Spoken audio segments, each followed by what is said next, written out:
isn't just determined by what you think, let's say, about race or about trans rights.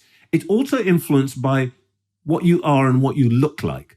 So people who happen to be female have greater authority on issues to do with gender. People who look like me apparently have greater authority in the issues of race.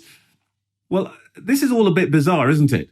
Because the fact that I am black doesn't make me much of an authority just on race or racial equality. Why would it? I mean, the fact that I've got a liver doesn't turn me into a surgeon. The question, I think something's happened in politics in which the virtue and the value of knowing stuff, of having an argument that you can sustain, has sort of disappeared in and been subsumed under the prevalence of, for example, the jargon phrase now is lived experience. If you can say, I've got this lived experience, it gives you some automatic authority when, frankly, as I say, you know, because somebody happens to have a brain, frankly, I'm not letting them take a scalpel to my head. You know, you need to know stuff. But Trevor, let me just push back on that idea. So wouldn't you say that your experience of racism and your opinion of racism is going to be more valid than mine because you're a black guy and you were around in the 80s and the 70s and you saw a real visceral hatred to black people that as a white person I've never experienced? No. Why? Okay, thanks. Why would it? No.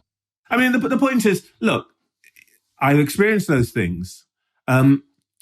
But there are two issues here. First of all, the fact that I experienced, going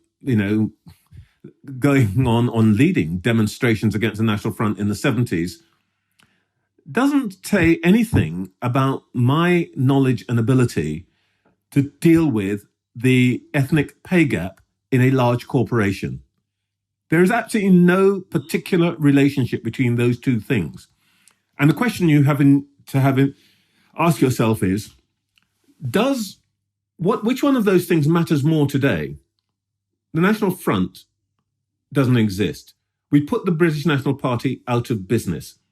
But what we do know is that some ethnic groups are about 50% behind others in average pay.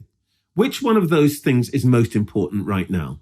Well, I would say it's a pay question. And the fact that I might have marched against the National Front doesn't automatically give me any authority on that second question. It happens that I know quite a lot about it, probably more than most, but that's because I spend a lot of time studying charts. I've done a lot of the research. I have a couple of companies. One is a big recruitment company. One is a smaller data analytics company, which sort of started as a hobby, but is now a commercial enterprise. And we work with a lot of clients. So we know stuff. And it doesn't matter. The fact I've got the skin, the color I've got, isn't what gives me authority and knowledge there. It's the fact that I spend night after night after night trying to solve the problems of our clients on these issues. So this whole idea that being a thing gives you automatic authority over everything to do with that thing is just nonsense. And by the way, the other point is the fact that I might have had an experience as a black person doesn't mean every other black person's had the same experience. That's the thing I hate most.